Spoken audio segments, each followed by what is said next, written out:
So just who won that Derrick White trade? The San Antonio Spurs or the Boston Celtics? What is up, San Antonio Spurs fans and any Boston Celtics fans that might be stopping in? Welcome to TSR Sports. February 10th, 2022 was the day the San Antonio Spurs shipped Derrick White off for Josh Richardson, Romeo Langford, and this year, a first-round pick in this year's draft. I wanted to revisit this, talk about this, and give my 2 cents on the whole situation, on the players that we received, and also the player that left. While I'm doing so, drop a comment down below. Who do you think won the trade? Too early to tell? Is it too early to do this video? I don't think so. That's why I'm doing it. Hit that thumbs up if you like to help support the channel and subscribe for more Spurs content. Let's get into this. Derrick White. Derrick, obviously, a player that the Spurs thought had a lot of high potential, a high ceiling, as they gave him a pretty darn good 4-year contract extension a while back, and has been belittled with injuries last year. And then this season just wasn't quite the player I think that they thought he would turn out to be. And I think the Spurs just felt moving forward, he didn't quite fit what we needed to be a better basketball team. This is not an indictment of Derrick White. I don't want this to be a Derrick White sucks video. This is not what this is about. But sometimes you try to take a square and fit it into a circle or vice versa, and I think that's kind of what the Spurs were doing. So anyway, let's talk about Derrick White. If you look at him statistically speaking, kind of the same player as he was in Boston as he was in San Antonio. The shooting woes did unfortunately continue as he just struggled from the field all year and finished with the Celtics in 26 games, only shooting 41% from the field and around 31% from the arc. That being said, look at the win-loss on the top right. The Spurs, when Derrick White played, were 20 and 29. When the Celtics had Derrick White as part of their lineup, they were 20 and 6, and that's the only thing that really matters. The Celtics are winning; they have a legit shot to make a run in the Eastern Conference. And Derrick White does a lot of the little things that you don't see in the box score, like taking charges. One of the best in the business at taking charges, scrambling for a loose ball, just playing hard with hustle, loyalty, and respect. So those type of little things just don't show up, and I think that's one of the things helping the Celtics win games with Derrick White. He's just doing the little things out there. So, so far he's worked out for them. Now, as far as the San Antonio Spurs, the biggest asset I thought was a first-round pick. But I could be, it looks like I'm wrong about this. Josh Richardson, when I looked at his career at the Celtics, I was, like, all right, decent three-point shooter, not particularly overwhelmed. However, with San Antonio, he has played very well, and he fills a need more than Derrick White did. They both played solid defense, but Josh Richardson is a very good three-point shooter. As you can see, he shot 44% from beyond the arc with the San Antonio Spurs in 21 games. And the Spurs need three-point shooting desperately. The Spurs tried to use Derrick White as a three-point shooter. That's just not his game. He's more of a slasher. And my goodness, San Antonio Spurs fans, we have plenty of guys that can drive to the rim. We have plenty of slashers on this team. So I definitely feel like we got a player that does some similar things, but does things differently. If you look, Josh Richardson went with the Celtics, was 27 and or the team was 27 and 17 when he played. The Spurs were actually 11 and 10 with Josh Richardson in the lineup. And we should also factor in Jay Rich wasn't getting many minutes, very sporadic minutes. A lot of did not plays and inactives the first 2 weeks with the Spurs. In the last 3 games of the season, they didn't really matter. They did, but they didn't. I don't think Pop was too concerned if we won any of the last 3 games. So if we don't count those 3 insignificant games, the Spurs were actually 11 and 7 when it mattered. So Josh Richardson has been a very integral part of this trade and a very good player for the Spurs. But that being said, there's some other players up on the board here that I have, because when Derrick White left, it opened up opportunities for other players. And the first player I want to talk about is NBA All-Star Dejounte Murray. And all I can say about Dejounte Murray is wow. He was playing good before the Derrick White trade, but since the Derrick White trade, in those 20 games DJ played, not only were all his shooting metrics up, and he maintained his rebounds and assists and steals, his turnovers are up a little more, but he was handling the ball more. But I didn't realize DJ could turn into this type of score. He averaged 25.1 points per game in his last 20 games, which is just well beyond my expectations. So can he maintain that next year, averaging 25 points and 9 assists? I think the scoring might come down a little from that. I see him being more as a 20 to 22 guy, but even that is higher than I thought that's higher than the ceiling I had for him. I figured he'd be about 18, but 2022 is darn good for your point guard while still dishing out the assists and playing solid defense. Keldon Johnson, also, because of more opportunities, more minutes, turned into the scorer I thought he could be. Before the Derrick White trade, he averaged 31 minutes a game in 51 games, was averaging 15.4 points per game. And I thought a lot of Spurs fans were kind of down a little bit, like, I'm just expecting a lot more from KJ moving forward, and he did play much better after the White trade. And again, I'm not here to say the team was better without Derrick or with or without Derrick White. I just feel like the team dynamics changed, the chemistry changed. Our defense certainly got worse after he left, but our offense got better. And that's probably why you're seeing a lot of these players' numbers go up. Well, let's not beat around the bush. Our defense was absolutely, it was bad before he left. It was worse after he left. But Kelvin averaged 20.5 points per game to finish the season. And I think that's going to be a good spot for him moving into next year. I really think like him and Dejounte can average 20 points per game unless we get some draft pick that obviously just blows the door, crazy, has this crazy rookie season where Pop just has to start him and he averages 20 plus per game. But I think Kellen's in a nice little groove right now, and I like what I'm seeing from him as the young man continues to develop. Last but not least, Lonnie Walker.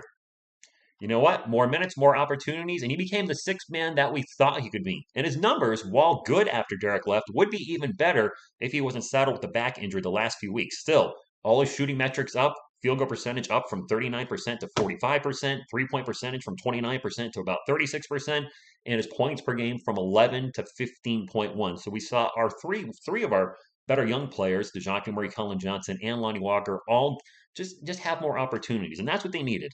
And I feel bad doing this video because I almost feel like I'm bashing Derrick White, but I'm not. It's just you took the ball away from one player and you're spreading it out between these other three guys. So I think that these three guys moving to next season, if Lonnie Walker's a Spur, will play much better. There's one other thing we have to talk about that's part of this Derrick White trade that cannot be slept on is the contracts. Derrick White does have a hefty contract.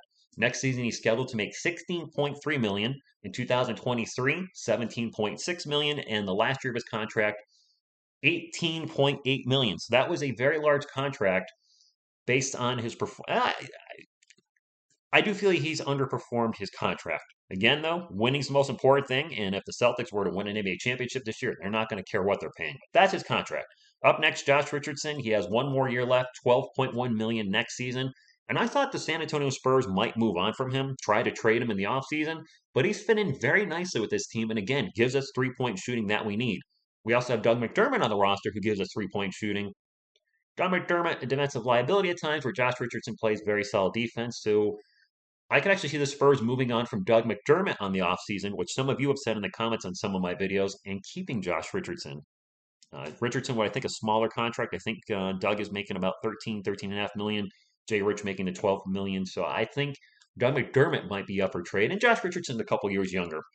So I know there's some Dougie fans out there. Sorry, I think Doug McDermott's days as a Spur might be numbered if they can get anything for him. I do think, as much as I like Doug McDermott, he's not the guy to be the starting four on this team. We need a bigger guy, somebody to help out Jakob Poeltl in the paint and get rebounds, and it's not Doug McDermott. And last but not least,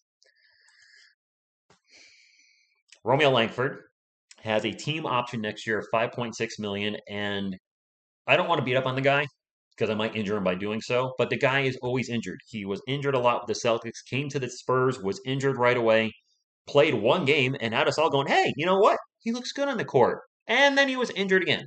Then he came back to play the game, and then he's been on and off the injury report ever since he came to the San Antonio Spurs.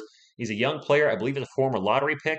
Yes, there's a lot of potential there. I see it when he's out on the court, but if you're always hurt, then it doesn't matter how good you are. You're not helping the team by sitting on the bench and not playing. So I don't know what the Spurs are going to do with him. He's young, small contract, $5.6 million. Depending on our cap space, they might take a chance on him and say, you know what, we'll keep him around for one more year because he was part of this trade. Let's see what he's got. And if he's hurt again, vaya con Dios, amigo.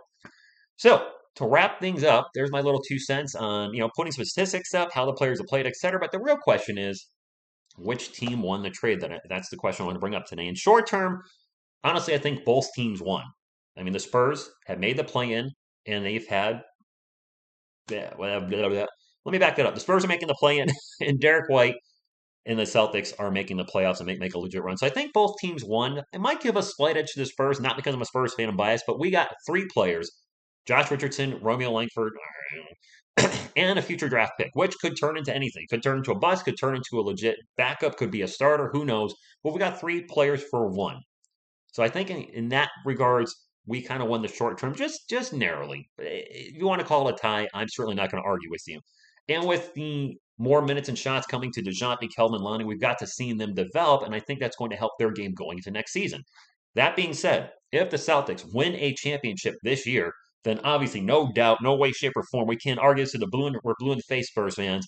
The Celtics won the trade. That's the whole reason you trade players is try to win. You play to win the game.